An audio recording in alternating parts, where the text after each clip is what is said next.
recording.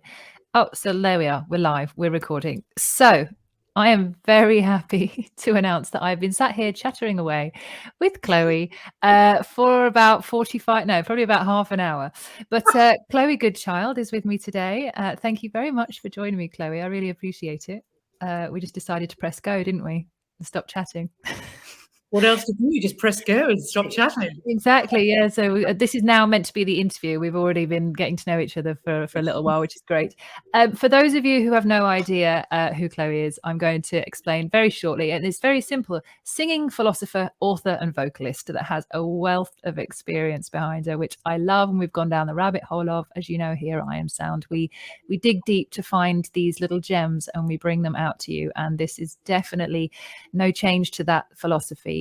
We have a really interesting kind of few questions to ask you because you've done so much that's relevant to sound and it's your area. So there's so much we can talk to you about. But we've tried to keep it to 5 questions. So the girls have tried to kind of bring me in line and say, now keep it short and sweet. So we've got 30 minutes. We're going to roll. So first and foremost, how are you feeling today? I am just so happy to have met you. I think Sound I Am is absolutely amazing. I Am Sound I Am is just really brilliant. It's like the ultimate distillation of what I've been called to my entire life. So it's just so lovely to meet you. To know how you are really bringing into a contemporary framework everything that is just the most important ingredients of human consciousness, basically. And how sound is an essential part of that. And that's how it is for the Naked Voice, which is our organization. Yeah. So tell us a little bit more about the Naked Voice first. Tell us more about what you do and the Naked Voice, which is a fascinating book as well. So go deep into that for me. The Naked Voice. Well, I coined the phrase, the Naked Voice, in 1990. So that's like about 31 years ago. And that came out of a long personal journey experience, starting with partial deafness in childhood, following traumatic surgery on my ears. So that was my initial introduction to silence, if you like. But silence as experienced as a very sentient thing, because I was only like 4, 5, 6, 7 years old. And so the experience of wind, of water, of the elements, my relationship with birds in the garden. My dad was a priest, so we always had the joy of living in these massive houses with gorgeous gardens, And one of the great privileges of my childhood was to be able to go out into just literally on my own into nature. So that was my first connection with oneness, if you like, with just realizing that I am one. Nothing else is needed.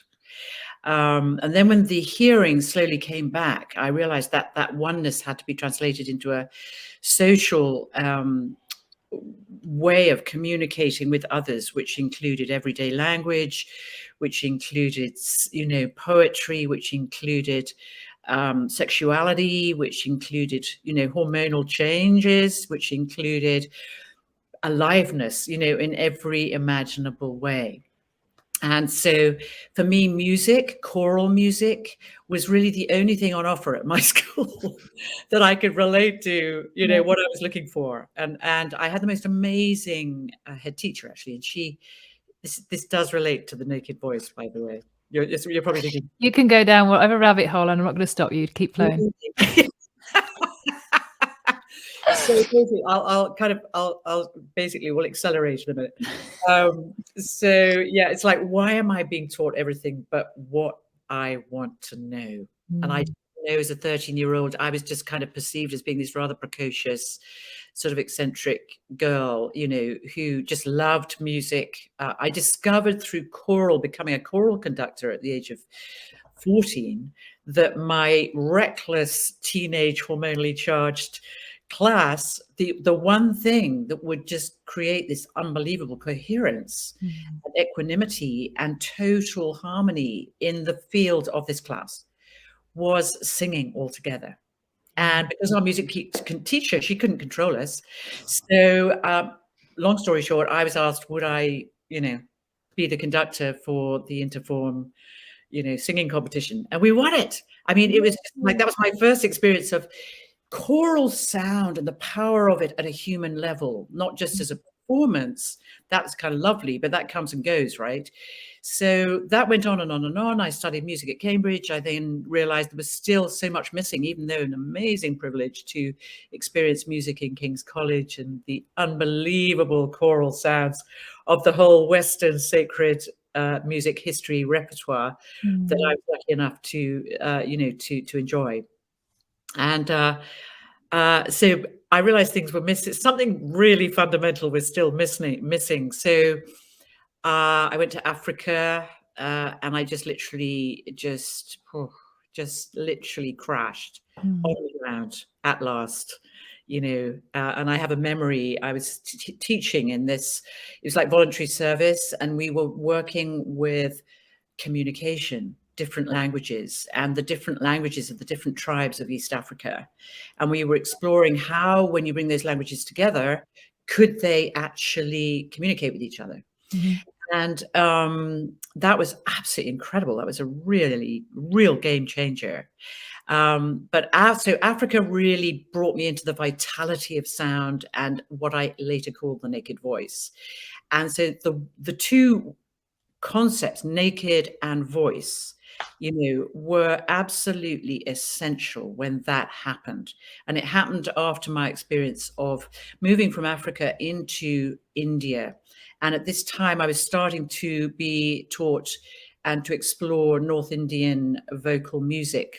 And so, as with Africa and all indigenous musicians and music, I have a harmonium down here that I don't know whether you can see it a little bit.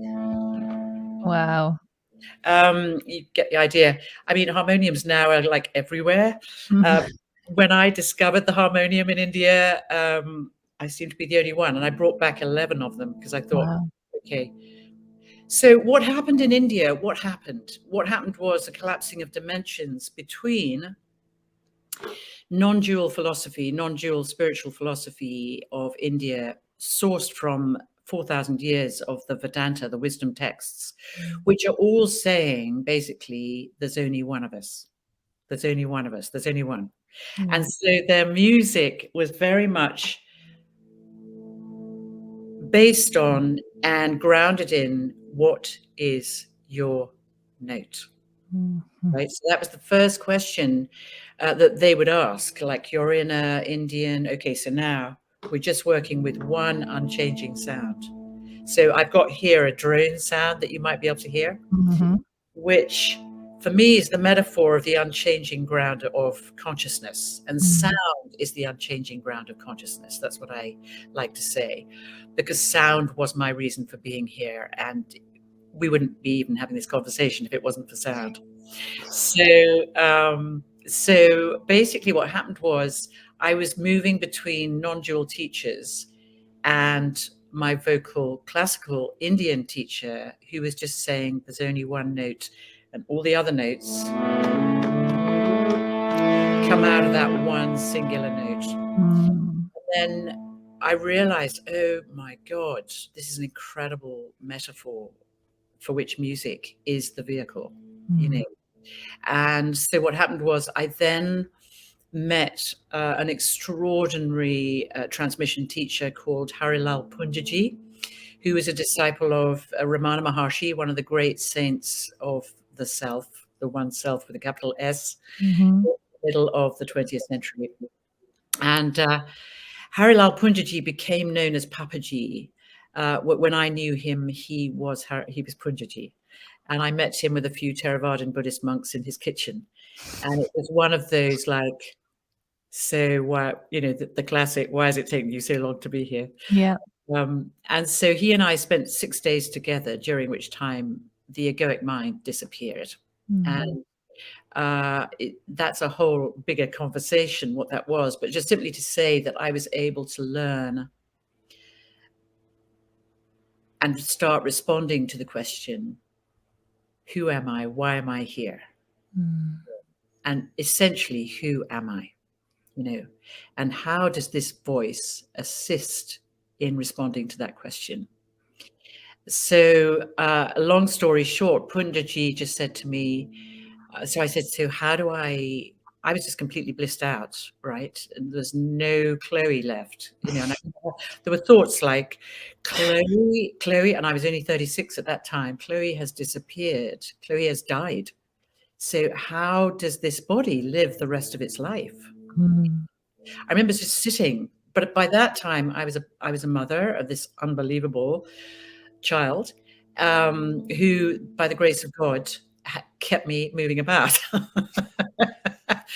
And she and I have developed, I'm very, very blessed to have been her mother. She's now a phenomenal jazz musician.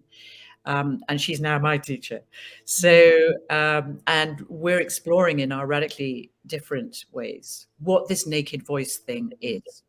But I realized the voice and the naked voice were really was really the metaphor that I wanted to use to find a way of assisting human beings in the West, the Western psyche, which had a very, very big personality voice, right? To learn how to navigate between the personality voice, the egoic mind, how the egoic mind can come to serve the sound as the ground of consciousness. And so I just put up a little notice in my local town in Bristol, and I just said, does anybody want to find their voice? Because I didn't know what I was doing. I thought there'd be a training for this, You become the training. Become the training. That's pretty much sums it up. Exactly. Wow. Voice was born, and now we have a global community of people who are all asking the question, how do I feel and how does that sound? That's our opening question for the Naked Voice. I love that. I'm glad. I'm going to scrap the questions because I don't want to read them out today. I'm just going to keep talking to you because I love it. It's just a nice flow. It's so in alignment with everything that I've been coming to know and to love, and being willing to speak from my authentic space, from this space within me. I had to learn about the silence. I had to learn to shut the hell up first. When you learn to shut up, you realize that there's so much more to learn, and there's so much of a different space to come to within yourself, and you can really feel into who you are before you can verbalize it. And being able to verbalize it, once you have that confidence within, that trust, that love, you can then verbalize that, and you have to say much less. Although I'm a Gemini and I speak quite a lot, you don't need as many words because you transmit what you're trying to say, and it comes through you. Yeah, and it comes through you. And I feel like for anybody, within our membership or who's going to be watching this, the voice, it's not whether you can or can't sing. That's not the voice that we're talking about. We're talking about your divine expression that's going to come from you. And we'll have already seen, I think, at this point in the membership, if for those of you who are on the membership, there's figuring out the note in which you were born. And Chloë, I don't know if you know this from the work of Cherie Edwards originally, but I've been working with Elaine Thompson.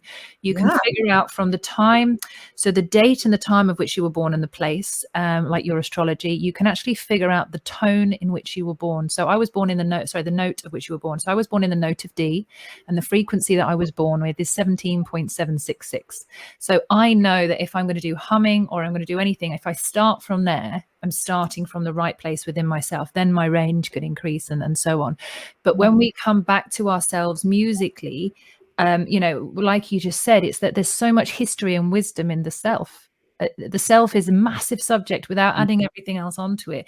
Just discovering the self is the most powerful place. I mean, everything you've just said was born from that, like, oh, Chloe's gone, who am I now? That's transformative. That's so beautiful what you're describing, and I'm loving how, as we were talking earlier, how the new science and sound and spirituality, that these three apparently originally previously separate disciplines are now, we're reuniting them, we're reunifying them, because we know that they are absolutely interdependent, right? Their respective languages are really important. So I'm loving how people are exploring the measurement of sound and the astrology of sound, and then, as you're rightly describing, how the sound itself becomes a vehicle for transmission. That's what I learned in India. And that's what I learned really the other day. For example, I was just in St. George's, Brandon Hill, And the master mighty tabla player, Zakir Hussain, he used to play with Ravi Shankar. When I first heard him, he was like South Bank. It was, we were listening to him in London, and he was this really robust character, big hair, and he came and he's doing all this wonderful stuff, and an awesome concert. I mean, really like the fullness of life incarnate. And this concert, he's now 70, and he comes onto the stage, this fragile man, he comes onto the stage, and everybody, like the whole church is like, oh my God, the great vehicle of vibration is in the room, and carrying that whole lineage of wisdom. And so he comes in this, and I'm going, I can almost feel almost like a concern, like, how is he gonna do this, and so he comes in with this gorgeous Indian cellist sarangi player who's very vital and rather like a rabbit, just kind of looking around at everyone and just checking everybody's listening, they're very complementary energies. And so he blesses the stage, he gets up onto the rostrum, he puts his hand to his heart, he blesses his third eye, he blesses the people. He's like in wonder that there's so many people. Suddenly, nobody's got masks on, it's like, and he just says, thank you so much, everyone, for being here, for coming here. And we're all going, are you kidding? What are you doing? And he just goes, thank you so much for coming and for hearing what little we have to offer. Wow. And then this very fragile form turned into this mighty, vibrant force of love, right? And he really transmitted your word. He really transmitted love like you rarely hear in a concert hall. And all these very kind of well-behaved English people, sitting very, waiting for the master, As we do. Yeah. By the end, it was like Ibiza, it was like everybody was up and out, and it was like you couldn't help yourself. You couldn't help. It was just phenomenal. But so transmission is what happens, I think, when a person moves in our work from the spoken voice into the sung voice and through the realm of very often either love poetry or mystical poetry. That's kind of the way that we do it. So we have a kind of what I call a Trinity of Experience, which is basically the spoken voice, the sung voice, and silence. And so what we do in our practices is that you're learning how to join those apparently separate levels of communication up, which I think dovetails in with what you were just speaking about the need for conscious integration through sound, right? Yeah. And it's that bringing that harmony out from within ourselves. If we've got the harmony inside, we can create that externally, but we have to find it first. And that means, to find harmony, there are going to be points within you that are slightly distorted that you're not want to go into. And then you hear them and you're like, oh, that feels uncomfortable. But it's that I explain it as in like the journey is like when you're tuning in the radio and you get that shh, and it's in between the two stations. That's the haziness that we've got in our environment at the moment. We're living in such a distorted environment because we're not tuning into ourselves correctly. If we were, the environment externally and around us would be far more harmonious. So it's, the work that you're doing and I think if any of our members want to go down the rabbit hole with you, I think that would be the best time spent of going to learn what your voice actually is, what that feels like to sing from where you really are inside yourself, because then you can feel what you're trying to create. It's there first and then it's external. Well, I love what you're saying, because what I discovered, because I realized there's no separateness between good and bad, between right and wrong. Actually, ultimately, we've made the kind of concepts that have made us into, either sort of traumatized, shamed human beings, or very sort of, on the other hand, very control driven, control, power-driven human beings who think that they have the final word on it all.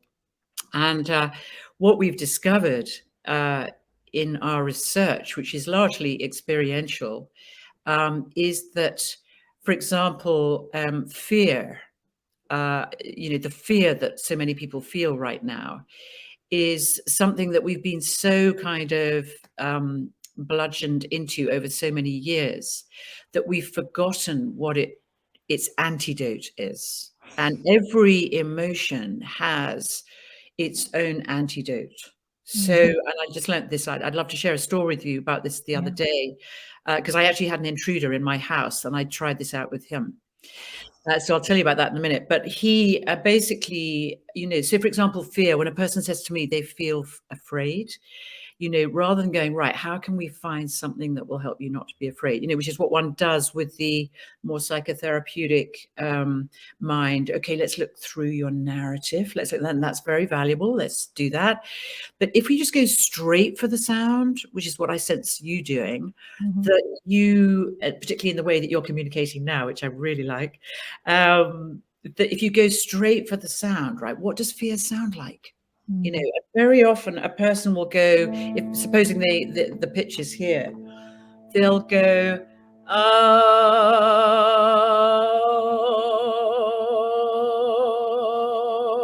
there'll be a sort of, notes will be, very sort of pressed close together. Yeah. And you keep following that. You're not just following it as a kind of psychodrama, with, kind of, let's just do this. This is really exciting because they're making an amazing sound. It's more like you're doing the practice within the context of, yes, the sound as the ground of consciousness.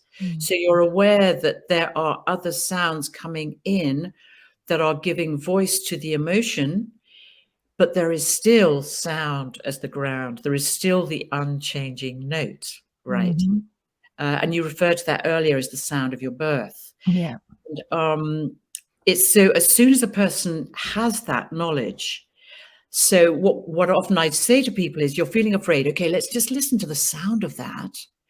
And then let's listen to the quality of silence the voice leaves behind. So you're not only interested in the sound, which is like the drama of the egoic mind telling you who you think you are. Yeah, it's the container it leaves behind. Yeah. It's the container it leaves behind. And then you start realizing, oh my God, this is awe in disguise. Or, this is like wonder. If you actually, the antidote of fear is actually more and more, like this is like hundreds of thousands of people will demonstrate this because we can't help it. We're wired for wonder. We are wired for it.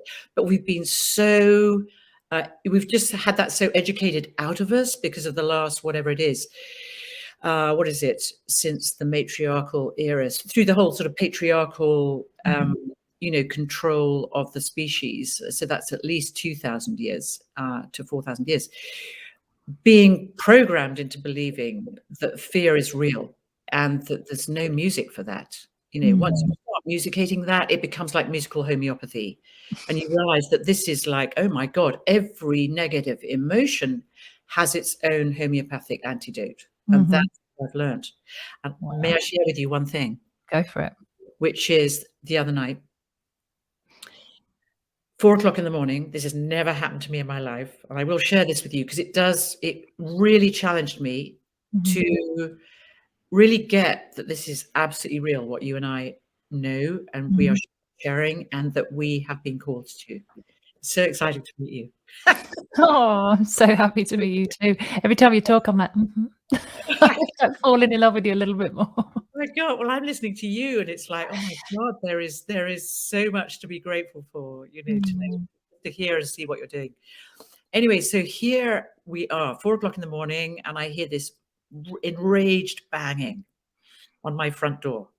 Now, at this moment, I'm very happy that I'm not in a geodesic dome with made of canvas, but that I am in, actually, I will confess, a Georgian building that has a very strong front door, right?